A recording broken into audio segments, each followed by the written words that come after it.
special time, and it really puts everything in perspective for all of us. Well, I mean, the Red Sox relationship with the Jimmy Fund is unique, I think, in sports. I don't know. I don't know if there is a longer-standing relationship between a team and a specific charitable organization. No, you got that right. It's nearly 70 years now, and we've been a part of it for 18 years. When we came in the winter of 2001, 2002, one of the first things that John Henry and Tom Werner and Larry Lucchino did was sort of double down on the partnership between the Dana-Farber and the Red Sox, and it's really in the sort of DNA of our front office and our players, and it drives us to be better. Dana-Farber's right down the street, and we've all had so many friends and family and teammates treated there, and it's just people come from all over the world, and we're literally a couple blocks away, and we get to work with the folks at the Dana-Farber every day, Dr. Glimpscher and Lisa Scherber and Lee Nadler, the whole crew. It's just been a great 7 decades long relationship, and I know it'll keep going forevermore, so we're really fortunate to be a part of it. I don't know if you heard Jonathan and Robert Kraft earlier. I did, yes. It's so great. We were talking the way the sports community comes together. Well, yeah, and they were talking about putting it in players' contracts that you have to be part of things.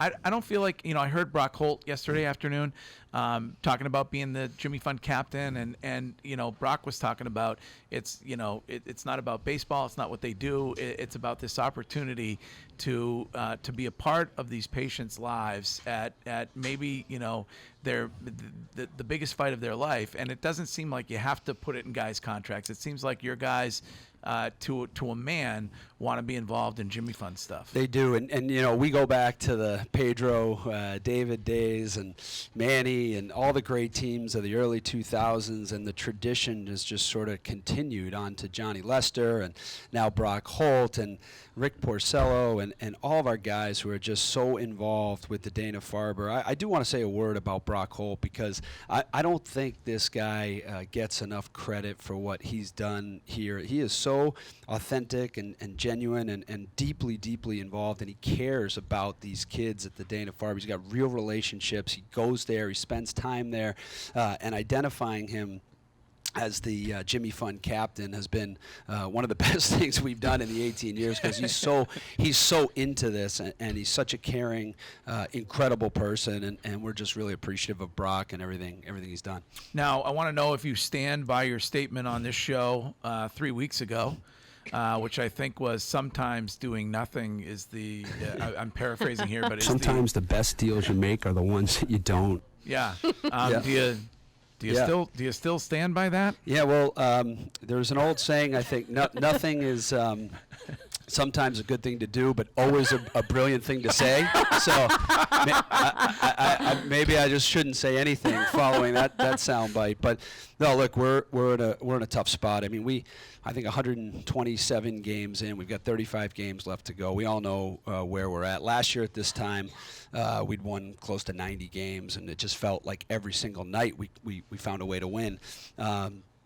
This year it's been difficult. I do stand by our conversation when we got together the last time, which is we're in a really important position with these sports teams where you have to balance the short term and the long term, and that's the decisions that we make sometimes aren't as popular in the immediate near term because you're trying to balance long term goals as well, and it's hard, because if you go back to when the Kraft family brought us our first Super Bowl in 2001, when we arrived here, that sort of ushered in this new era, which set a pretty high bar, which is sort of championship or bust, and that's why you want to be in Boston. It's the best by map.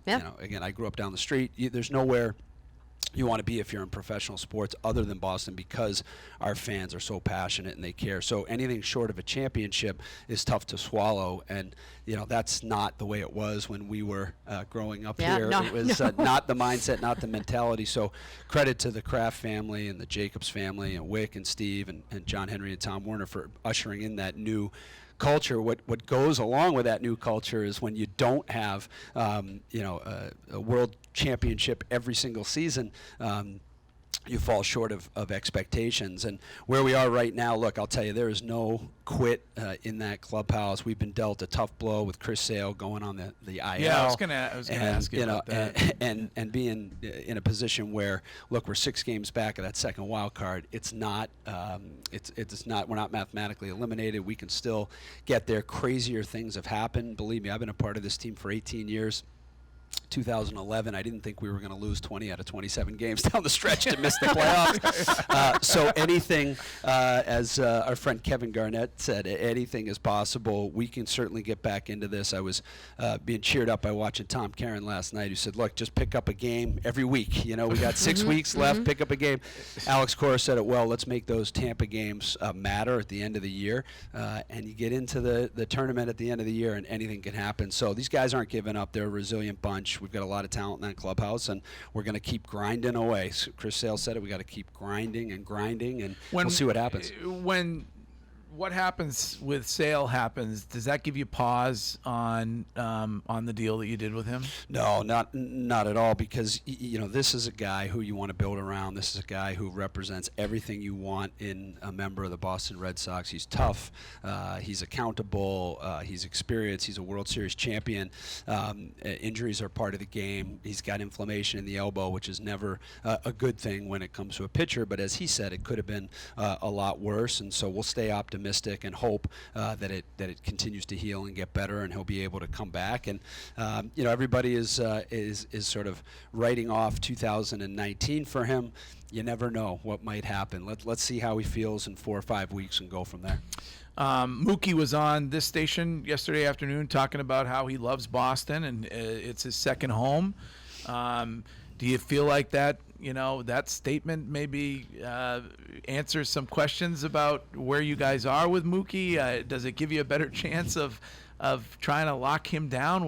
You know, anything happen on that since we spoke last? Well, we're so fortunate, or unfortunate as the case may be, that we all sort of live together for 6-7 months a year. We travel together. We're at spring training together. We're here at Fenway together.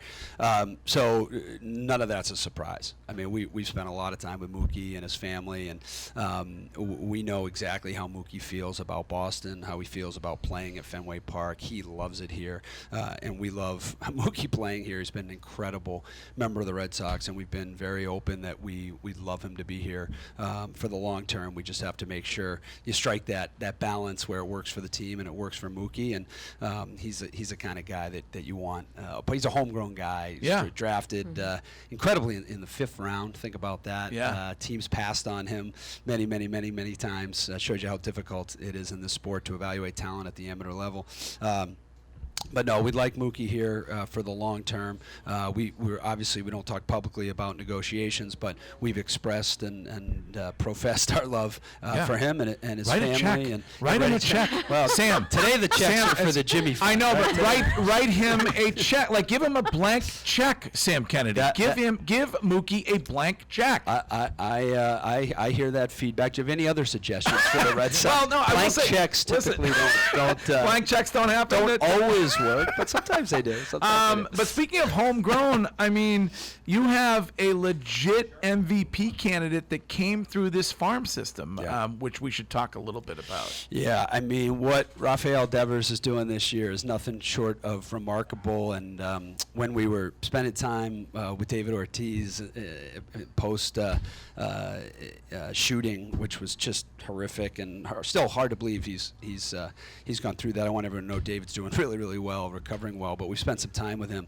He will not stop talking about Rafi Devers and how incredible this kid is, and he's been such a fan of his. He's known him for a long time, and so what he's been doing is just nothing short of remarkable, and just a credit to our international scouting operation and everyone, Eddie Romero on down, who have identified players like Rafael Devers, like Xander Bogaerts, like Christian Vasquez to come into this organization and really grow up in the organization. That's a model for success that has helped us win 4 championships and hopefully more. Now, Devers, would this be somebody, you got Xander done, now Mookie's coming down the line, and who knows what's going to happen, but with a Devers, would there be an impetus for you guys to maybe try and get in early? Like, you've seen the power, you've seen the numbers, he likes playing here, the fans are loving him.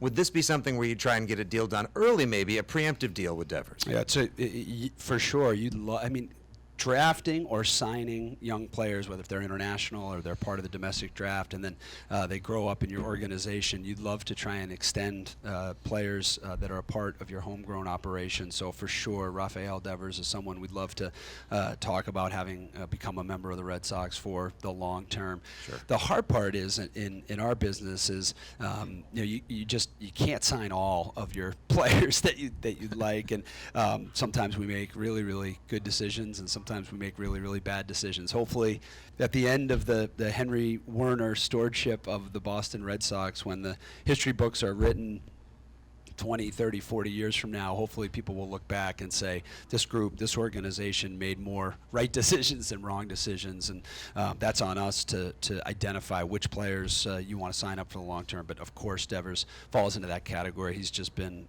incredible, and the amazing thing about him is he just seems to be getting better and better, and his defense has improved. I mean, literally from April, in May to now, it's just been remarkable, the difference. So it's great to see, and a credit to our player development folks, our baseball operations folks.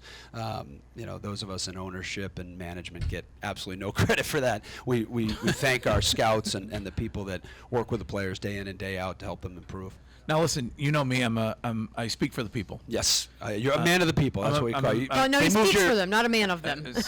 Did they move your They moved your Bentley. They said. It's a pickup It was truck. parked out front. So with regard to an evening like tonight, where there's some weather that is a potential issue, can you take me through the process, and can you let those who may be here tonight know why you guys can't let them know earlier that the game is not happening? Sure. So it's one of the. Some people think you're just trying to collect beer money. Yeah.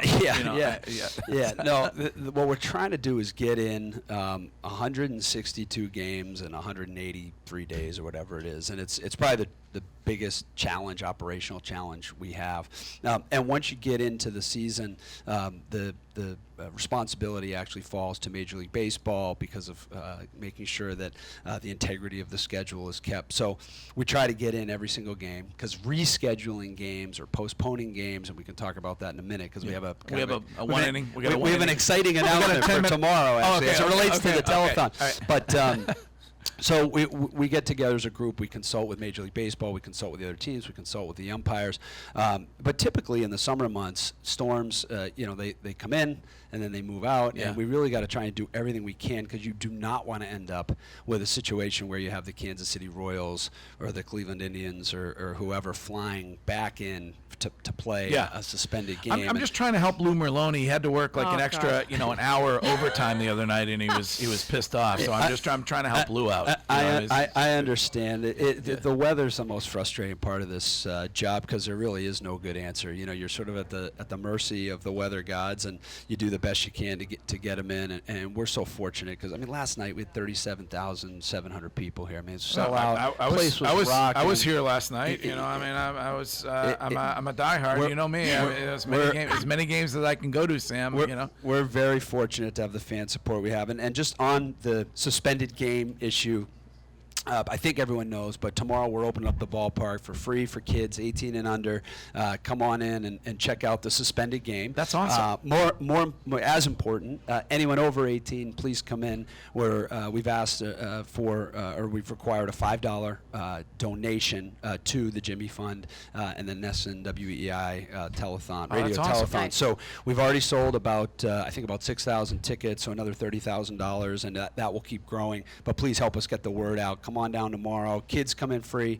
Adults $5 to the cause here. We've got our 50-50 raffle going on, which you heard about this morning. That'll be a significant contribution. John Henry, Tom Werner, and their partners will make a significant donation later tonight. And it's just a privilege to be able to help out. And finally, I want to announce a small contribution on behalf of my wife, Amanda, for our friend Ben Crawford, who passed away from glioblastoma, of $5,000 to the cause. So that's thanks awesome, for Sam. thanks for Thank having you, us. We Sam. appreciate it. That's Thank you. fantastic. And that the remainder of that suspended game will be done in like 2.5 hours. What's the Well, the beauty of baseball, right? Could be 10 minutes. It could be 10 hours. But all the proceeds from the tickets will go to the That's awesome. Dana-Farber.